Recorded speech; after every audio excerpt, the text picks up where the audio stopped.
They're constantly apprised of. Great. Mr. Allen, I invite you up. Thanks, Madam Chair. Representative Whitsitt, I just wanted to point out Senate Bill 1 by its terms actually builds in quite a bit of interim reporting to the legislature, to the committees that deal with health care. There's a specific requirement that if I spend, I think it's over $1 million on anything related to IT, I have to personally notify each of you, all 90 of you personally. I have to notify each of you individually. And I would expect whatever interim Ways and Means Committee is appropriate that I'll be there. We'll very much desire to be here regularly, updating you on our progress. Thank you. Thank you. Okay. Can I keep him? Representative Nierman. Thanks, and thanks, Mr. Allen, for this. So, when I was on the IT committee, the Oregon Health Authority had a IT budget for, I believe it was like $62 million to kind of overhaul, cover Oregon. And at the time, I asked them, I said, well, all you're really doing is putting a face on the federal exchange so that we can keep our subsidies. You got to put an Oregon front page on it there.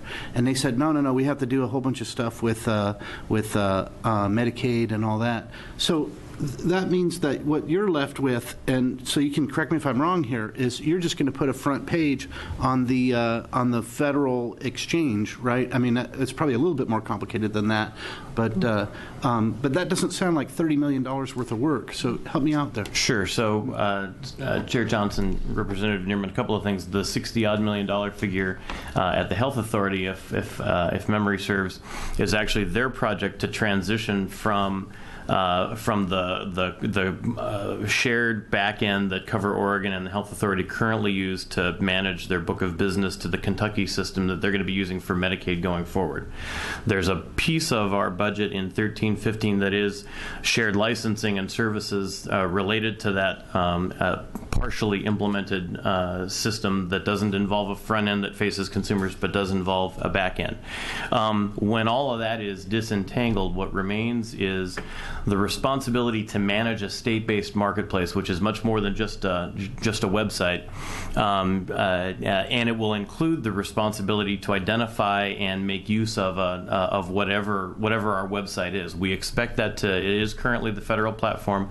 We expect that to be the federal platform for the 2016 plan year, but we also anticipate within about a year being in a position to make further recommendations about what sort of a platform we would use, whether it's in other states or moving to Kentucky like as the Medicaid system has, or continuing with the federal government. We think that set of circumstances will change, not least because there's a Supreme Court case that could cloud whether being on that federal platform has an impact on tax credits. But the work that goes into managing the program is everything around certification of plans and carriers on the plans, promotion and outreach related to getting people to sign up for insurance. All of the work around interacting with the platform and with the carriers to make sure that things like commissions are getting paid and that carriers are certified and on the system and all those sorts of things. So that's where you get that the full impact of that program. The $30 million figure is a little bit inflated right now, partly because of transitional costs and partly because of this shared platform that we get funds from OHA to help pay for. Representative Whitsitt. So, just so we understand, are we looking at somewhere close to $100 million to make this a nice, smooth system onto the Kentucky platform? And yes, Chair Johnson, Representative Whitsitt, no, I don't think that's quite accurate. I would say there's an operating budget and there's a project budget. OHA has a project budget to move themselves to the Kentucky system. And that's their budget, and they're much more conversant about it than I am, but I believe that's the $60-odd million figure that Representative Nierman was referring to, and that's the discrete project from now until the beginning of next year to get them on the Kentucky system. We have a 2-year $30 million budget that's the actual operating budget for the marketplace functions that we're absorbing from Cover Oregon, and so it's not really appropriate to add those two together for a single purpose. They're related to the same general topic, but one is a 2-year operating budget and one is a discrete project. Is that helpful? I would just follow up and say it's all going to the same purpose. Well, Chair Johnson, Representative Woodson, if you want to describe the purpose as healthcare, then yeah, in that context, I would say it's Medicare, it's Medicaid and private health insurance, and in my world, those are two different things done by different folks. Thank you. Okay. You may retreat. Go ahead, Mr. State. Madam Chair, members of the subcommittee. Moving on, biennial revenues in this package assume beginning balance transfer of $8.24 million upon the dissolution of Cover Oregon, premium assessment revenue of about $21.2 million, and a transfer of $13.2 million from the Oregon Health Authority for the information technology professional services contract obligations. The budget expenditures in this package for DCBS are divided between the Oregon Health Insurance Marketplace Program, which we're talking about right now, and the Central Services Program. The Central Services Program establishes 4 permanent positions, providing ongoing direct fiscal and administrative support to the health exchange. In addition, 5 limited duration information specialist positions comprising 2.5 FTE and 1 limited duration security analyst position to half an FTE are budgeted in the Central Services Program to facilitate the transition of information technology systems during the first year of the biennium. Including the services and supplies expenditures, additional expenditure limitation provided to the Central Services Program in the package for the direct costs of the health insurance marketplace are $1.951 million. Although not included in the package, the budgeted indirect cost agencies will also be assessed to the marketplace and transferred to the Central Services function of about $1.2 million. And those are standard shared services that are redistributed across the entire agency. The Oregon Health Insurance Marketplace Program itself is comprised of the marketplace function and the call center function. The package provides other funds expenditure limitation for 13 limited duration positions and associated services and supplies for the call center function, and then 11 permanent positions in the marketplace function. All of the call center positions and the majority of the marketplace functions are filled with incumbent employees, and in this budget, they're budgeted at their actual rate. The package includes a revenue transfer, as we spoke before, of $13.2 million from Oregon Health Authority for the payment of roughly 90% of the budgeted information technology professional services contract obligations assumed by DCBS from Cover Oregon. And exclusive of the OHA portion of the IT professional services contracts, the biennial budget of the marketplace program totals just over $20 million, with roughly $3.5 million budgeted in one-time only costs, including $1 million for tax credit estimate errors that the agency inherited from Cover Oregon, and $900,000 for the move of IT equipment, $800,000 for lease termination costs in the Durham office complex. The package includes other fund expenditure limitations of $2,307,000 for marketing, publicity, and promotion during the biennium. It's the intent of the legislature that this is the maximum amount to be expended by this for the purpose of marketing and outreach promotions. Before there's a budget note, and we'll get to the budget note here in a minute, talking about a plan for the ongoing marketing of the agency, and this is part of that rebalance that we spoke of before. The intent is not to limit the marketing for the agency for the biennium, but just to provide greater than 50% for the current year, and then have it rebalance with the agency's need according to their plans that they bring forth to the legislature prior to the 2016 biennium. This package provides for an estimated ending fund balance of $8,960,802, and it's based on the estimated ongoing expenditures of the program. It's about 12.7 months of operating revenues. I have a question. Representative Whitsitt. Is the $1 million for tax credit estimate errors those credits that were given to people who thought that they got a refund or got a refund from the Cover Oregon, the tax? Is that what that is? The $1 million for tax credit estimate errors? Mr. Allen, one more time.